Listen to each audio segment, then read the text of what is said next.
It's the best opportunity to improve the systems in a business is a complaint. A complaint is a challenge, but it's a gift.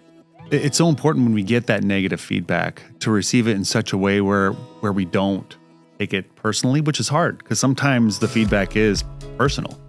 But also to know that there's, if we ask ourselves the question of what in here, to be kind of curious, like we talked about in the last podcast, what in this piece of feedback is true that I can really apply to the future part of our work. Hey everybody, and welcome to Free Range Vision. I'm Matt Jensen alongside Dr. Vance Thompson. And for nearly 2 decades, we've been pioneering in practice, business, and team leadership. We'll cover everything from the pivotal lessons we've learned to the formidable challenges we've overcome and sometimes lost to, providing you with the essential tools to steer your journey and empower your team as you venture together. So whether you're at the helm of a practice or simply striving to cultivate a stronger culture, well, you found your flock. Let's venture off the beaten path together. Welcome to Free Range Vision. In thinking about this episode, Vance, I remembered a book that I love called The Fifth Discipline. And the author says that today's problems are yesterday's solutions. Right. And so I think that as we have grown over time, a lot of people are interested to know what were the growing pains. And boy, we've got a lot of them, right? We've been through a lot. And also what were the changes that were the most challenging for us? And I think we can learn from each other's challenges and what changes we need to make to be better in our business, but also in our home lives and our friendships and things like that. That's what today's episode is all about. Change and how it affected us. What a powerful topic. I tell my kids, you hear from people the two for sures that you can count on in life are paying taxes and death. Right. And, I know, or at least I've heard of people that didn't pay taxes. and they still died. So, I tell them that, the two for sures in life are change and death. Because change is, something you can count on, and it isn't really important how you deal with it. So Vance, in the clinic, in your business, what have been some of the major changes that you've really had to prepare yourself for and kind of battle through? Well, we've talked before about what really matters the most to us is the people part of our journey. And yes, the technology, and yes, our physical spaces and all the other things that come along with whatever we do are important, but it really is about the people part. And for me, it's been the hardest dealing with the people part. The part that brings me the most joy, and it brings me the most sorrow. And so for me, the people part of the journey has been the hardest part of change. I remember telling our team at Vance Thompson Vision, when we moved to be outside of the health system that we were a part of and built our own building and built up our own team, one of the biggest professional mistakes I made was underestimating the amount of work that the health system was doing for us. And in setting up our own building and our own processes, I really neglected looking at that, in part because I was proud and maybe a little smug. And I think it was an important thing to learn. The team and leadership and the doctors were so gracious with me as we built that back up, but we were unprepared under my leadership on that topic. And it could have been more costly than it was. Well, nobody's perfect. And I don't know if I would agree with you on smug. I think it was more naivety, as a young leader. And so I think people have a lot to learn from a young leader who's, you've accomplished big things. But with that, there's some pain points too. It really is naivety and not having the reps or the experience to do it right the first time, which is normal. Right. And to recognize when there's someone around you who cares about you so much to correct them and to promote that atmosphere, because then people will do it for you too. So if you're thinking it, and especially if it's a positive, to let it come out and share it. Let's talk for a second about some of the things that we've had to implement that really required the entire team to change their mindset about how we go about our work. First of all, I like the mindset comment, because changing the mindset of a business is kind of like the brain surgery of that business. It's hard. And I will never forget, in our world of advanced cataract surgery, there had been such a routine in traditional cataract surgery, insurance reimbursement, that, now this whole world of people investing extra in advanced technology, the refractive side of it, was a challenge. And here we were a practice that, very active in refractive surgery, very active in therapeutic or traditional cataract surgery.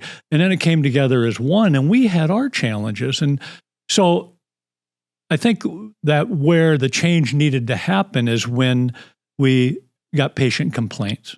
Mm-hmm. And so I think one of the first things you need to do in your life, whether it's your family or your business, is respect the complaints. Right. And not just get through that one complaint, but do an analysis of what led to it, and then go do the work to try to prevent future similar situations. It's the best opportunity to improve the systems in a business is a complaint. A complaint is a challenge, but it's a gift.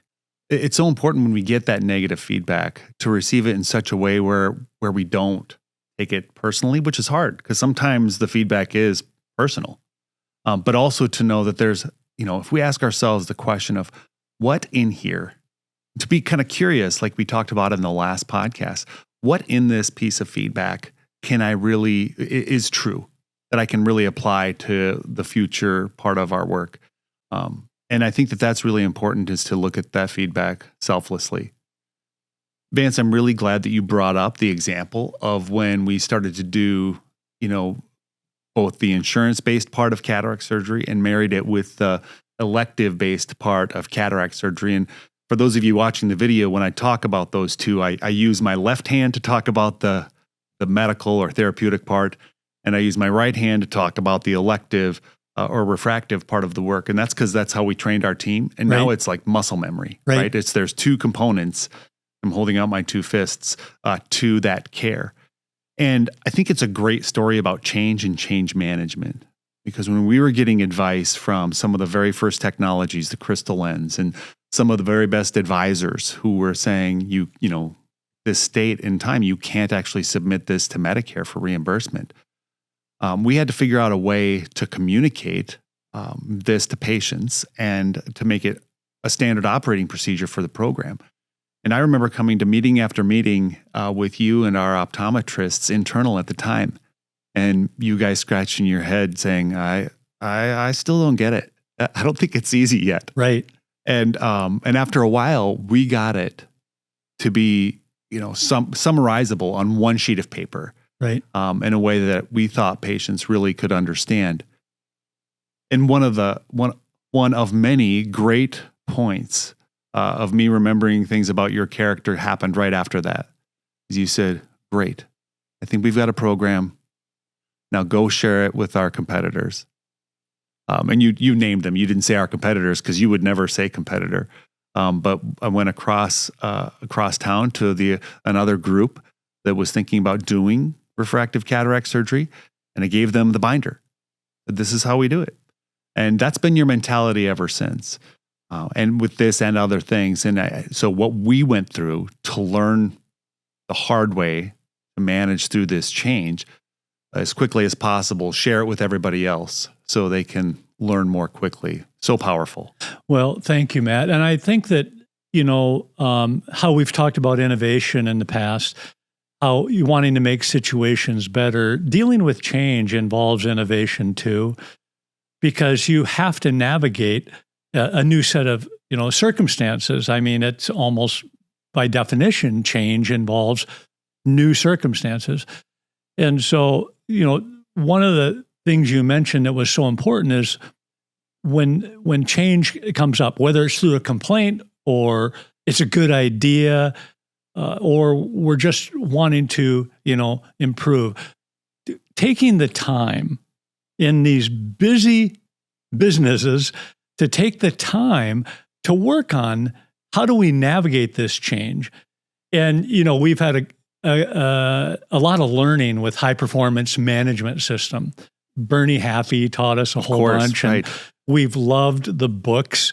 Bob Palmisano, right? Yeah, these ideas and these businesses we've seen, go next level with high performance management of kind of an organized way of dealing with change, of analyzing that current state. What's all the good and not good going on with current state, and kind of wallowing in that. Mm-hmm. And then once we're kind of there and we've defined everything about that. So obviously these are oftentimes bigger things, but it has a tendency to filter down to little change too when you start kind of trying to get somewhat organized in your thoughts. So after current state, okay, what is the dream state? Mm-hmm. What if all those things we just talked about as issues, what would be the dream state? Verbalize it, write it down, and then you do the gap analysis. What's it going to take to get from current state to the dream state? So important. And I think that, that desired state, a lot of companies do that already. They say, well, in a few years, we want to be like this. And they might have some trouble having that example be this to the exclusion of every other thing. But they might have a couple of day retreat where they can get to the heart of, we want to be just this thing. That's the easy part. The hardest part is defining where you really are right now. Right. What are you tracking? What is the feedback loop? What are our complaints? How does our team feel about stuff? And turning that into something where you know where you are now, so you know how to get to where you want to be from there. And the other thing about HPMS that is so important for change management, and it's really the fundamental rule, the governing principle of HPMS and traction and so many others, is that if everything's important, nothing's important. Right. And so knowing the things that you're not going to do is really important, to know the thing that you do want to do with ultimate focus. Right. You want to know what I think is one of the most powerful attributes of someone dealing with change? What's that? You want to guess? Is it their perseverance? Okay. Actually, I wish I'd have thought of that, because that's a really good one. Okay.